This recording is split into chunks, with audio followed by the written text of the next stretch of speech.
Hello student, कैसे हैं आप सभी। आशा है आप सभी बहुत अच्छे होंगे और अपने लक्ष्य के प्रति जागरूक होंगे। ऐसी ही मेरी कामना है कि आप सदैव अपने लक्ष्य के प्रति जागरूक रहें। एक बार फिर मेरी क्लास में आप सभी का बहुत बहुत स्वागत है। तो आइए जल्दी से जुड़ जाइए और मैं आज आप लोगों के लिए राष्ट्र का स्वरूप जो आपका गद्यांश है, यानी जो गद्य गरिमा का पाठ राष्ट्र का स्वरूप है, उससे गद्यांश लेकर आई हूं। तो आइए चलिए शुरू करते हैं, जो आपके लिए बहुत ही ज्यादा इंपॉर्टेंट है। तो सबसे पहले मैं आपको बताना चाहूंगी कि किसी भी चाहे किसी भी चैप्टर से आपके एग्जाम में आए, आपको कुछ उसके कीवर्ड्स, उस चैप्टर से रिलेटेड कीवर्ड्स अपने दिमाग में सेट कर लेने चाहिए। जैसे मैंने यहाँ पर ट्रिक के माध्यम से मैं आपको बताना चाहूंगी कि देखो, जो आपका राष्ट्र का स्वरूप चैप्टर है, उसके कुछ मैं वर्ड्स आपके लिए शब्द लेकर आई हूँ। जैसे भूमि, संस्कृति, राष्ट्र, पृथ्वी, वसुंधरा, विज्ञान और उद्यम, संबंध, मात्र, अनंत प्रवाह, साहित्य, कला, आमोद प्रमोद, जैसे राष्ट्रीय, राष्ट्र, जैसे माता भूमि, ऐसे यदि शब्द आपके एग्जाम में गद्यांश में आते हैं तो निश्चित रूप से वो चैप्टर राष्ट्र के स्वरूप से लिया गया है। तो आइए शुरू करते हैं। देखिए, मैं कहीं अलग से नहीं लेकर आई हूँ, ये मॉडल पेपर है आपका, और ये मॉडल पेपर का ये भाग है राष्ट्र के स्वरूप से लिया गया है। ये देखिए आप, और यहाँ पर ये गद्यांश क्या है, राष्ट्र का तीसरा अंग जन की संस्कृति है। मनुष्य ने युग युगों में जिस सभ्यता का निर्माण किया है वह उसके जीवन की श्वास प्रश्वास है। बिना संस्कृति के जन की कल्पना कमबद्ध मात्र है। संस्कृति ही जन का मस्तिष्क है। संस्कृति के विकास और अभ्युदय के द्वारा राष्ट्र की वृद्धि संभव है। राष्ट्र के समग्र रूप में भूमि और जन के साथ साथ जन की संस्कृति का महत्वपूर्ण स्थान है। तो ये आपका गद्यांश है, और इस गद्यांश से सबसे पहले है पाठ और शीर्षक का नाम। शीर्षक या पाठ का नाम, तो पाठ का नाम क्या है, राष्ट्र का स्वरूप, और लेखक का नाम क्या है, वासुदेव शरण अग्रवाल। लेखक का नाम है वासुदेव शरण अग्रवाल।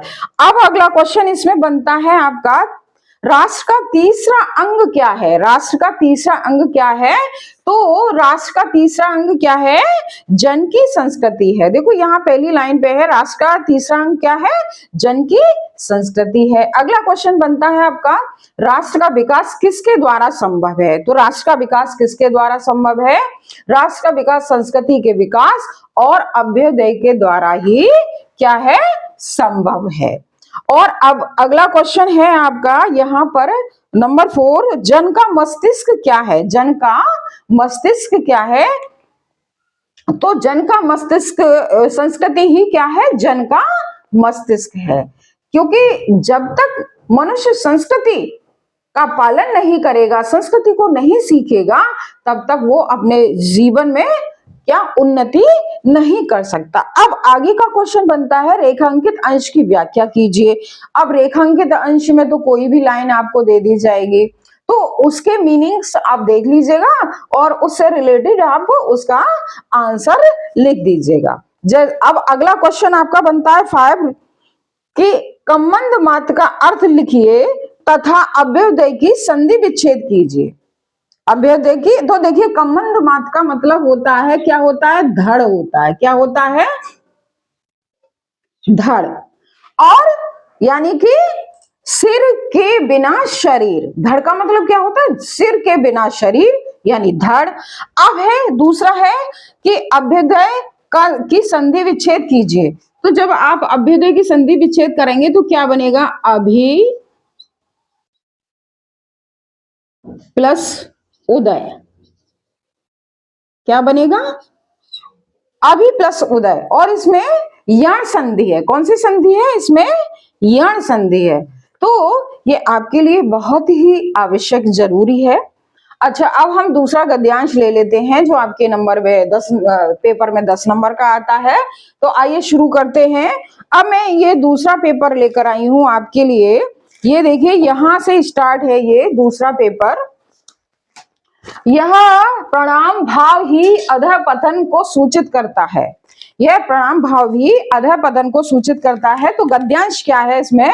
यह प्रणाम भाव ही भूमि और जन का दृढ़ बंधन है। इसी दृढ़ भित्ति पर राष्ट्र का भवन तैयार किया जाता है। इसी दृढ़ चट्टान पर राष्ट्र का चिर जीवन आश्रित रहता है। इसी मर्यादा को मानकर राष्ट्र के प्रति मनुष्यों के कर्तव्य और अधिकारों का उदय होता है। जो जन पृथ्वी के साथ माता और पुत्र के संबंधों को स्वीकार करता है, उसे ही पृथ्वी के वरदानों में भाग लेने का अधिकार है। माता के प्रति अनुराग और सेवा भाव पुत्र का स्वाभाविक कर्तव्य है। वह एक निष्कारण धर्म है। स्वार्थ के लिए पुत्र का माता के प्रति प्रेम पुत्र के अधःपतन को सूचित करता है। तो ये आपका गद्यांश है। अब इस गद्यांश से हमारे क्वेश्चन आंसर हैं। सबसे पहले है लेखक का नाम और क्या, पाठ और लेखक का नाम लिखिए। तो पाठ का नाम आपका वही रहेगा, क्या है, राष्ट्र का स्वरूप, और लेखक का नाम वासुदेव शरण अग्रवाल जी।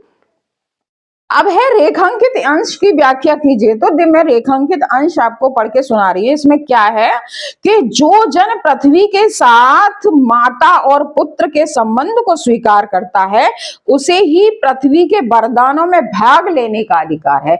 इस लाइन का आपको क्या करना है? रेखांकित अंश की व्याख्या करनी है। तो अब देखिए, मैंने यहाँ पे जो व्याख्या की है वो क्या है? जो मनुष्य पृथ्वी के साथ माता और पुत्र होने जैसे संबंधों को स्वीकार करता है, अर्थात पृथ्वी को भी अपनी माता के जैसा सम्मान देता है, उसी को ही पृथ्वी द्वारा प्रदत्त निधियों को भोगने का अधिकार है। तो ये इसका अर्थ है।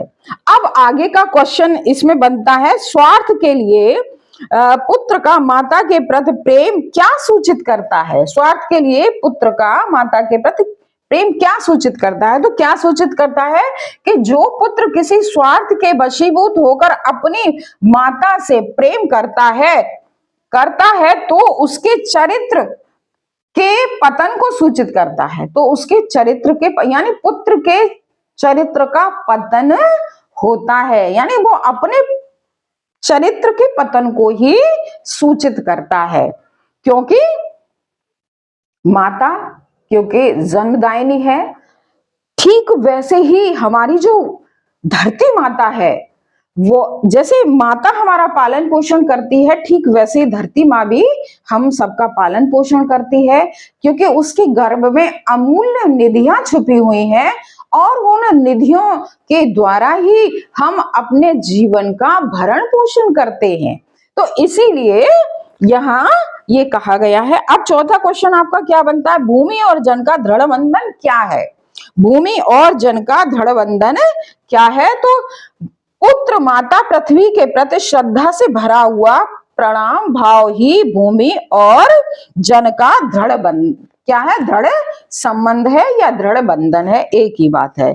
यानी पुत्र माता पृथ्वी के, यानी जब पुत्र और माता पृथ्वी के प्रति श्रद्धा भाव रखते हैं, पुत्र माता और पृथ्वी के प्रति, कौन? पुत्र यदि माता और पृथ्वी के प्रति क्या रखता है? श्रद्धा भाव से भरा हुआ प्रणाम भाव ही क्या? भूमि और जन का दृढ़ बंधन है। अब आगे का क्वेश्चन क्या है कि दृढ़ भित्ति और निष्कारण शब्द के अर्थ लिखिए। तो दृढ़ भित्ति का मैंने यहां लिखा है मजबूत दीवार। क्या है? मजबूत दीवार। अब दृढ़ भित्ति का मतलब क्या होता है? वैसे तो मजबूत दीवार होता है, लेकिन संबंधों में भी एक दीवार होती है।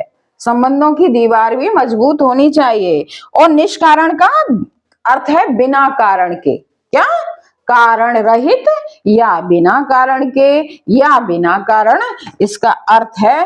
तो ये दोनों ही गद्यांश आपके लिए बहुत ही ज्यादा महत्वपूर्ण है। मैं ये नहीं कह रही कि यही आएंगे, लेकिन आप लगातार अपने 3 चैप्टर आप तैयार कर लीजिएगा तो निश्चित रूप से आपको कोई भी फेल नहीं कर सकता, आपके बहुत अच्छे अंक आएंगे। और मेरा वीडियो अगर आपको पसंद आया हो तो लाइक कीजिए, सब्सक्राइब कीजिए, शेयर कीजिए।